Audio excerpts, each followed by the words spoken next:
안녕하십니까. 한문학 강좌 TV를 맡은 한의사 이한영입니다. 반갑습니다. 이번 시간에는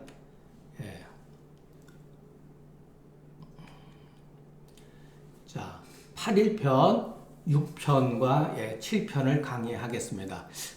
제가 여러분들한테 그 파일을 만들면서 시간에 이렇게 어느 정도 안배를 하면서 하다 보니까 사실은 이게 이 파일 자체는 다음 편에 나오는 거는 거의 한 달 전에 해놨습니다. 근데 또 오늘 확인해 보니까 6편하고 7편 조문이 빠져 있는 거예요. 그래서 할 수 없이 6편하고 7편만 하면은 시간이 한 5분, 10분밖에 안 걸리니까, 그래서 연암 박지원의 그 열하일기의 첫 번째 글에 해당되는 짧은 글인데, 한번 그거를 같이 읽어보면서 그 시대, 정조 시대까지 내려왔던 그 사대부의 그 인식 체계를 다시 우리들이 한번 알아보는 시간을 마련했습니다. 자, 6번째 글 8일편. 계시라고 하는 사람은 이제 여러분들도 이제는 조금씩 외울 필요는 없어도 어느 정도는 기억을 해둬야 됩니까? 노나라의 임금은 아니고, 임금이면은 여기다가 시를 붙일 수가 없죠. 그죠? 예를 들어서 공이면은 소공이면 소공, 전공이면 전공, 이런 식으로 이름을 뒤에다가 공을 붙이죠. 그러니까 계시니까 이 사람은 대부로서 그 당시의 노나라의 실권자예요. 그러니까 임금이 허수아비라는 뜻이죠. 자, 그런데 계시라는 자가 태산에서 제사를 지내려고 그러는 거예요. 이 여라고 하는 건 제사의 이름이에요. 자, 우리가 글을 읽기 전에 태산은 중국에서도 굉장히 큰 산이고, 천자만이 거기에서 제사를 지낼 수가 있는 거예요. 그런데 저우도 아니고 제우도 아니고 제우 밑에 있는 대부 정도의 위치에 있는 사람이 천자처럼 제사를 지낸다는 거예요. 그러니까 공자가, 염유가 그때 계시 밑에 가신 노릇을 하고 있었어요. 그러니까 공자가 그 소리를 듣고서 염유한테 일러 말하기를, 너는 그와 같은 제사를 지내는 것에 대해서 말리지 못했느냐, 어떤 도움을 주지 못했느냐, 그러니까 그렇게 하면 안 된다라고 하는 신하로서, 가신으로서 그렇게 할 수 없다고 하는 것을 충고하지 않았느냐. 그러니까 대화가로되 제 능력으로서는 어떻게 할 수가 없었습니다 라고 이제 변명한 거죠. 그러니까 공자가 일찍이 태산이 임방만 갖지 못한 것이로다, 이렇게 얘기를 한 거예요. 그 앞에서 보면은 임방의 예의 본을 물었잖아요. 그러니까 공자가 칭찬했잖아요. 그러니까 여기서는 빗대서 얘기한 거예요. 계시가 임방만 못하구나, 이런 식으로 얘기한 거죠. 연은 제사의 이름이다. 태산은 산의 이름이니 노나라 땅에 있다. 예의 제후들은 봉내의 산천, 이 봉은 뭐냐면은 천자로부터 분봉받은 땅이죠. 그러니까 분봉받은 땅 안에 있는, 나라에 있는 산과 강물에 제사를 지내니, 계시가 제사 지낸 것은 참남한 거다. 염유는 공자 제자니, 이름은 군이, 당시의 계시의 읍의 제가 되었다. 군은 참절지제, 참이라고 하는 건 자기 신분의 이상의 짓을 하는 것, 그리고 절은 훔치는 것, 그러니까 참절지제에 빠지는 것을 구하지 못한 것을 말하는 거다.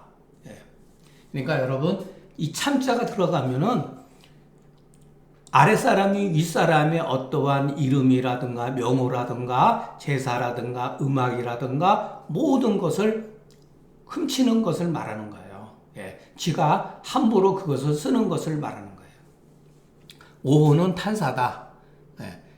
신은 귀신은 얘가 아닌 것, 얘가 아닌 것은 흠양하지 않는 것이 아니니 계시가 그 아무런 이익이 없음을 알아서 스스로 멈추기를 바란 것이다. 그러니까 귀신은 그 얘가 아니면 흠양하지 않는다는 거예요. 그죠? 예. 또 임방을 이렇게 끌어서 염유를 뭐랄까 야단친 거죠. 이 여라고 하는 거는 야단치다 이런 뜻을 내포하고 있습니다. 그러니까 임방의 어떤 어짐을 끌어서 염유에 약간 뭐 무능력한 건 아니지만 어쨌든 간에 그 가신으로서 올바른 역할을 못했잖아요. 그러니까 꾸짖은 거죠. 범시가로되 염유가 계시를 따르니 부자가 어찌 가히 고할 수 없음을 알지 못했겠는가. 왜냐면 염유 입장에서는 저건 말을 해도 안 된다는 것을 공자가 어찌 그것을 몰랐겠느냐는 거예요. 고하기 불가한 것을 어찌 알지 못하겠겠는가. 그러나 성인이 가볍게 사람을 끊이지 아니해서 자기 마음을 다하게 하시니. 그거 뭐냐면 그래 네 능력으로 네 위치와 네 능력으로서는 계시가 하고자 하는 것을 뭐 말릴 수는 없지 이렇게 얘기를 하지 않았다는 거예요. 가볍게 왜냐하면 아무리 그렇다 하더라도 결과는 물론 뻔하지만 자기가 해야 될 그 마땅한 그 책무가 있을 거 아니에요. 그러니까 책무를 하지 못한 것을 야단치는 거예요. 그러니까 쉽게 사람을 끊지 아니하고 자기의 마음을 자기를 다하는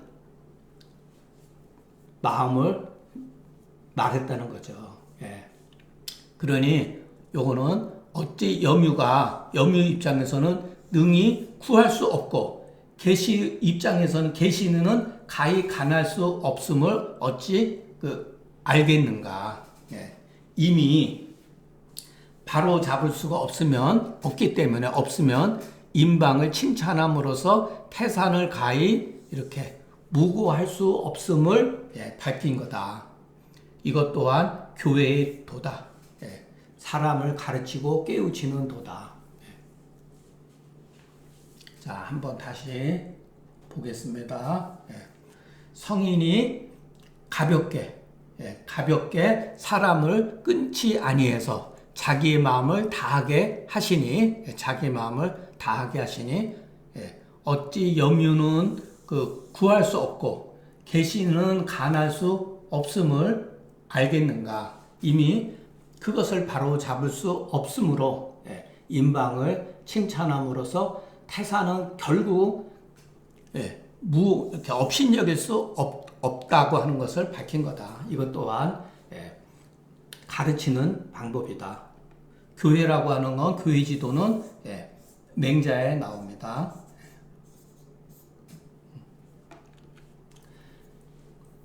공자가 말하기를 군자 무소쟁이나 피랴 사훈저 의병이 승하야 하이음 하나니 기쟁냐 군자니라. 뭐 이런 거는 한번 그렇게 우리가 가볍게 볼 필요가 있습니다. 군자는 다투는 바가 없다 사람들한테. 근데 반드시 화살 쏘는 데 있어서는 다투는 것 같다 이런 뜻이에요.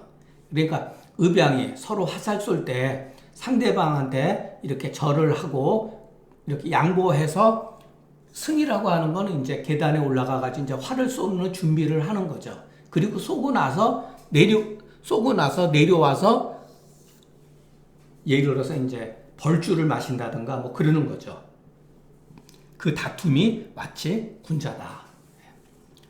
의병이 승자는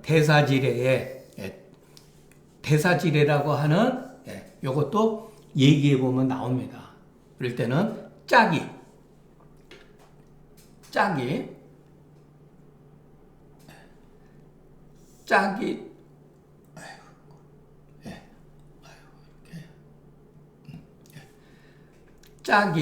서로 나와가지고 두 사람이 이렇게 나와가지고 세 번 읍한 이후에 세 번 이렇게 가볍게 목례한 이후에 그 당에 오른다. 이제 화살소로 올라가는 거죠. 지금도 그 지방에 가면은 국궁 하는 데 가면은 어느 정도 이와 같은 격식은 아마 남아 있을 거예요. 그 하이음은 그 화살 쏘기를 다 마치고 내려와서 읍하야 그 다른 무리들 중우가 다른 무리들이 모두 내려온 것을 기다려서 승자는 이에 인사를 하고 이기지 못한 사람은 올라서 요거는 이제 술잔이에요. 술잔을 취해서 마신다. 말하자면 군자가 공선에서 사람과 더불어 다투지 않는데 오직 화살 쏘는 이후에 마치 다투는 것 같다. 그러나 그 쟁은 옥룡 그 읍손이 이어갔다. 이런 말도 여러분 현대 사람들은 이거를 이해하기가 어려워요. 저도 이해하기가 어렵습니다. 그러니까 우리가 보통 그 앞서서 나온 말 가운데 종용이라는 말이 있었죠. 거의 그와 비슷한 그 뉘앙스를 풍기는 용어라고 이해하면 됩니다. 그러니까 서로 이렇게 얼굴이 화목하고 서로 이렇게 아유 당신이 먼저, 아이고 아우가 먼저, 막 이런 식이에요. 이와 같으니 그 다투는 것이 군자이요도 여기서 군자이면서 소인의 다툼과 같지 않다. 뭐 이런 정도만. 그리고 우리가 처음에 글을 읽으면은 이게 이제 문화의 차이라는 게 있는 거예요. 그러니까 문화의 차이에 의해서 글이 형성이 되어 있기 때문에 지금은 우리가 이런 문화 속에 살고 있지 않기 때문에 이런 말들을 이렇게 확 와닿지가 않아요. 그런데 계속해서 반복해서 읽다 보면은 자기도 모르게 도대체 옥룡 그 읍손이라는 말이 이게 무슨 말인가라는 거를 그냥 어렴풋이 이해하게 됩니다. 그래서 처음서부터 제가 누차 말씀드렸듯이 완벽하게 모든 것을 이해한다는 것은 어려워요. 그러니까 사서삼경을 우리가 쭉 보면서 고대 사회의 어떠한 그 행동 양식이라든가 그 당시에 어떤 문화라든가 예절이라든가 시라든가 음악 이런 것을 두루 다 어느 정도 섭렵하고 나서 이 글을 읽어야지 이와 같은 해석들을 우리가 쉽게 이해할 수가 있습니다. 자, 앞서서 제가 말씀드린 대로 지금 제가 그 다음 장에 올리는 그 파일, 내일 올리는 파일도 사실은 한 달 전에 했기 때문에 이미 다 짜여 있어요. 그래서 이 부분이 빠져서 요거를 제가 올리다 보니까 또 빠져 있더라고요. 그래서 부랴부랴 오늘도 생각나는 글귀, 요거는 굉장히 중요한 의미를 가지고 있기 때문에 자, 열하일기 우리가 그 박지원 선생만 하더라도 대단한 분이거든요. 그런데 그 당시에 그 사회적 분위기에 의해서 어떠한 글쓰기에 있어서 나름대로 그 통제받고 있다고 하는 것을 우리가 이 글을 통해서 알 수가 있습니다. 자, 그 박지원 연암 선생이 그때 당시에 그 권륭제 70 나이 그 생일 잔치를 맞이해서 자기 그 숙부되는 분하고 같이 그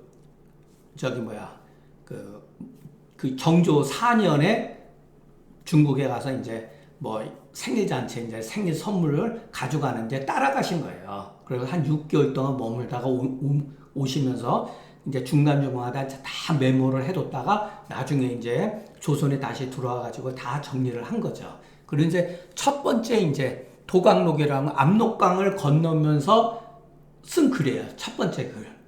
근데 여기에 우리가 그 조금 생각해 볼 만한 내용이 있다는 거예요. 자, 신미에 시작해서 의류에 마치는데, 압록강으로부터 요양일일까지 15일 동안의 일기다. 이런 뜻이에요. 그러니까 그 열하일기를 읽어 보면은 꼭 이렇게 앞에 이렇게 써요. 언제서부터 언제까지 시간하고 장소 그리고 며칠 동안 거기를 여행을 했다. 이렇게 써요. 자, 이 갈은 어찌 가래요? 이게 이 글이 고문으로 썼기 때문에, 그리고 고문으로 쓴 부분도 있고 그냥 자기가 쓰고 싶은 대로 막 쓴 거예요. 그러니까 어떨 때는 문법으로도 이해하기 힘든 부분이 굉장히 많아요. 그래서 열알기가 읽기가 보통 어려운 게 아닙니다. 저도 잘 못 읽어요. 예, 그래서 번역본이, 왜냐하면 지역 이름이라든가 이런 건 그 고증에 의해서 밝혀놓지 않으면 알 수가 없는 거거든요. 또는 사람 이름이라든가. 첫 번째서 글이 어려워요. 어찌해서 후 삼경자라고 했느냐. 예, 이게 무슨 말인지 알 수가 없죠. 그러니까 이럴 때는 읽어가면서 이것을 이해를 해야 돼요.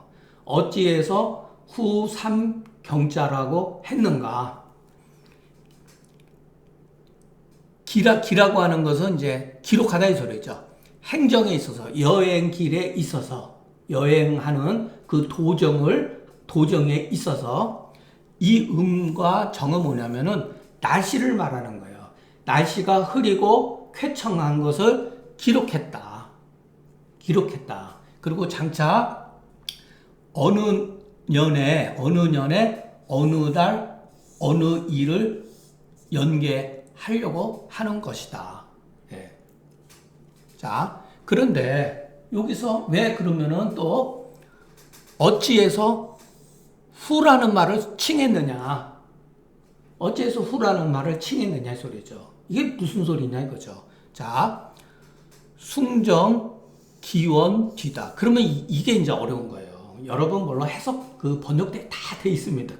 이런 게 구글에서 검색해 보면은 고맙게도 많은 사람 노력해가지고 다 한 거예요. 근데 이 숭정이 뭐냐 이거죠. 명나라 마지막 황제가 숭정제예요. 예. 근데 이 숭정제가 17살에 명황제가 돼가지고 그 이전에 만력제가 있었는데 그 아주 무능했던 사람이에요. 예. 그 몇십 년 동안 정치에 있어서 그 조정에 나온 적이 없어요. 전부 다 황관들이 그냥 좌지우지 했던 사람이에요. 근데 아이러니하게도 그 만력제 때 우리나라 임진왜란 때 30만 명의 군사를 보내준 거죠. 참 그건 미스테리한 거예요. 어떻게 보면은. 조선의 입장에서는 중국 역대 황제 중에서 가장 무능력하고 그 뭐랄까 황제답지 못했던 사람인데 조선한테는 나름대로 덕을 베푼 거죠. 그 사람이 죽고 나서 숭정제가 된 거예요. 그러니까 숭정제가 17살에 돼가지고 17년인가 해다가 33살인가 4살에 결국 나라가 망하고 목매서 자살한 거죠. 이재성난에 의해 가지고 자살한 거죠. 그러니까 순정, 기원, 뒤다. 그럼 어찌 세 번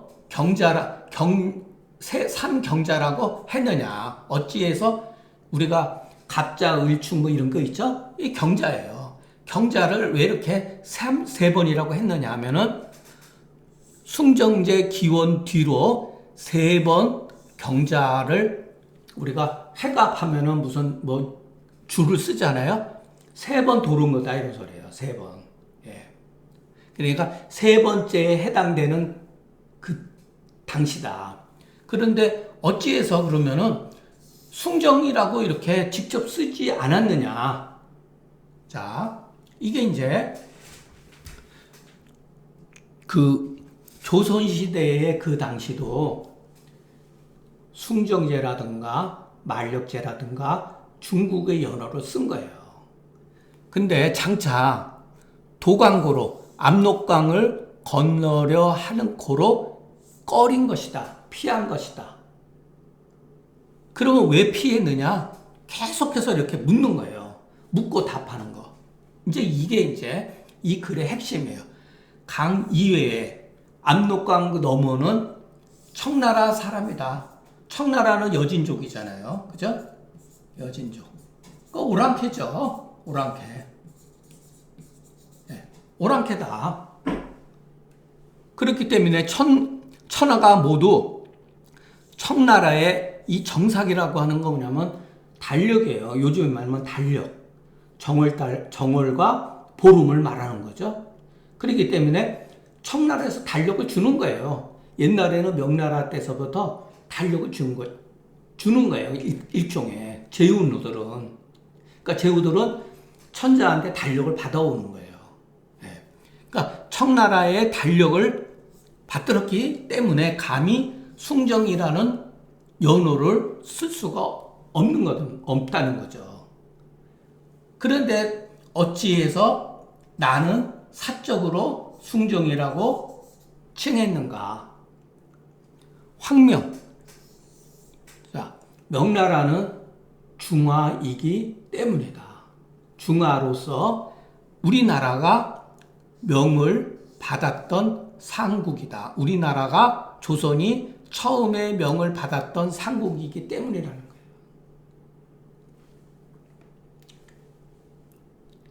자, 그 다음에 숭정 17년에, 그러니까 숭령제가 17년 하고 나서 17살에 황제가 돼가지고 17년 했다는 거예요. 그러니까 33인가 4인가의 그 의종 열황제가, 그러니까 의종 열황제가 바로 숭정이에요. 연호가 숭정이라고 쓴 거예요. 나중에 이와 같이 이름을 붙인 거죠. 그러니까 의종 열황제, 이 명나라 성은 그 주시잖아요. 주원장 다 자손들이죠. 사직을 위해서 순국했다. 이재성이 나중에 그 자금성을 포기했을 때 결국은 그때 황간하고 같이 해가지고 뒤로 해가지고 그 몸에 자살했거든요. 비참하게 저간 거죠. 숭정제가 비록 그 명나라 마지막 황제고 그랬지만 나름대로 그 아주 그렇게 못난 황제는 아니에요. 나름대로 굉장히 잘 했어요. 했는데 이제 그 청나라 그 청태조에 의해서 청태조의 그 간계에 의해서 그 정말로 구국의 명장이었던 원승제인가라고 하는 사람을 죽여버렸어요. 그 간계에 빠져가지고서. 그러니까 그리고 바로 이제 나라가 이제 무너지기 시작한 거죠. 그래서 명실이 망했다. 이게 이제 연암 박지원 선생의 글도 보면은 글이 굉장히 압축적으로 쓴 걸 알 수가 있어요. 명실이 망했다 이렇게 그냥 딱 글을 그냥 끊어서 써버린 거예요. 그런데 그것이 오늘날에 이르기까지 명나라가 망한 것이 이 정조 4년 때에 이 글을 쓰기 시작한 거거든요. 130여 년이 지나갔다는 거예요, 이미. 그런데 어찌해서 오늘날까지 숭정이라고 칭하는가? 칭하는가? 청나라 사람들이 이미 중국에 들어와서 주인 노릇을 하고 있는데 선왕의 제도가 변해서 오랑캐로 변했다. 동토 수백 리를 돌아서 이 강이 이제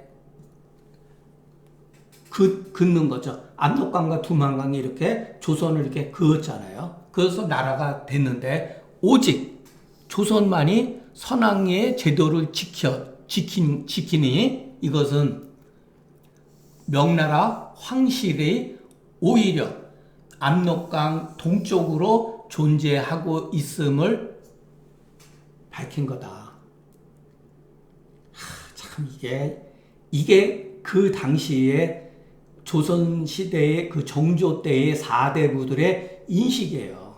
그러니까 그 연암 박지원 선생이 도강을 할 때에 이렇게 쓸 수밖에 없는 그 마음을 우리가 이해를 해야 돼요. 그러니까 기가 막힌 거죠. 그리고 얼마나 한심했겠어요. 오직 비록 힘이 융적을 물리치고 이게 그 유명한 맹자에도 나오는 존랑양이의 사상이거든요. 중국 사람들은 춘추서부터 그 맹자 이르기까지 존랑양이 천자를 존대하고 오랑캐를 물리치는 것.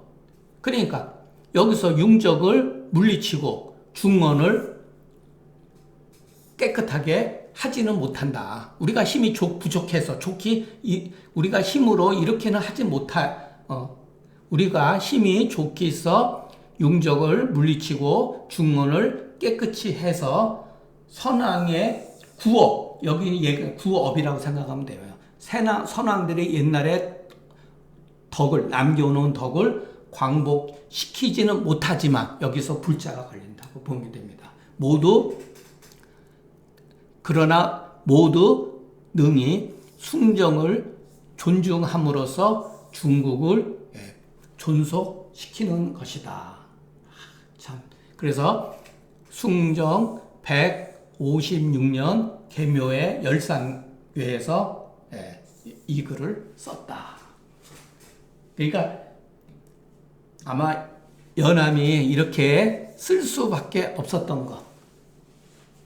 만약에 여기에서 청나라 연호를 만약에 썼다. 그러면 어떻게 됐겠습니까? 연안 선생이 만일의 경우 여기서 숭정이라는 말 대신에 당연히 청나라 연호를 써야 되는 게 맞는데 청나라 연호를 여기다가 썼다고 하면은 아마 연암 선생님은 아마 돌아가셨을 거예요. 그러니까 이 당시에 조선 말 때까지 중국 명나라 연호를 썼다는 거 아닙니까? 이게 조선의 그 사대부들이 했던 그 지시예요, 여러분. 그리고 여기는 제가 번역을 제가 한 게 아니고 구글에서 있는 거를 그냥 여기다가 써서 여러분들한테 참고할 수 있게끔 이렇게 해놨으니까 자 다시 한번 그냥 제가 읽어드릴게요. 심의부터 의류까지 압록강에서 요양까지 15일 걸렸다. 어찌해서 후 3경자인가 후 3경자인가 이렇게 후 3경자 지나간 길과 날씨를 여기서 아까 음과 정이라고 그랬죠. 날씨가 맑았다 흐렸다고 하는 것을 반드시 적었어요. 열하일기에 보면 그것을 말하는 거예요.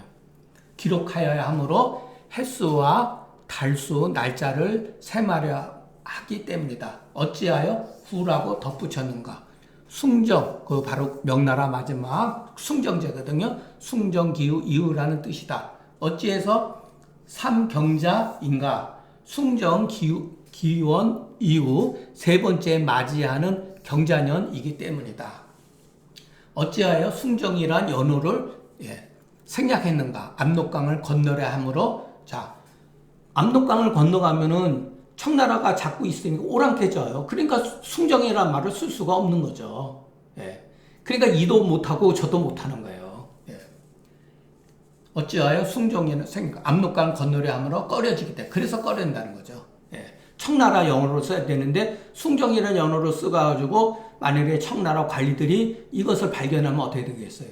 난리가 나는 거죠. 그러면 어찌하여 꺼렸는가? 강박은 청나라이기 때문에, 그러니까 여진족이죠. 천하가 모두 청나라의 새로운 역법을 받들기 때문에 감히 숭정의 연호를 사용할 수가 없다. 어찌하여 나는 숭정 연호를 사용하는가? 명나라 황제가 중화이기 때문이다. 애초에 우리나라를 책봉한 상정국이기 때문이다. 숭정, 아이고, 70이 아니라, 죄송합니다. 17년, 숭정 17년에 그 의종 열황제는 사직을 잃었다. 명나라 황실이 망한 지도 약 130여년이 흘렀는데 어찌하여 지금 그 연호를 쓰는가? 이거는 조선이 계속 쓰고 있는 거죠. 청나라가 중국에 들어와 주인이 되어 옛 왕의 제도가 변하여 오랑캐가 되었기 때문이다. 동쪽 땅 수천리를 감싸는 강이 나라의 경계가 되어 홀로 옛 왕의 제도를 지키니 이것으로 명나라 황실의 유산이 압록강 동쪽에 존속하고 있음을 밝힌 거다.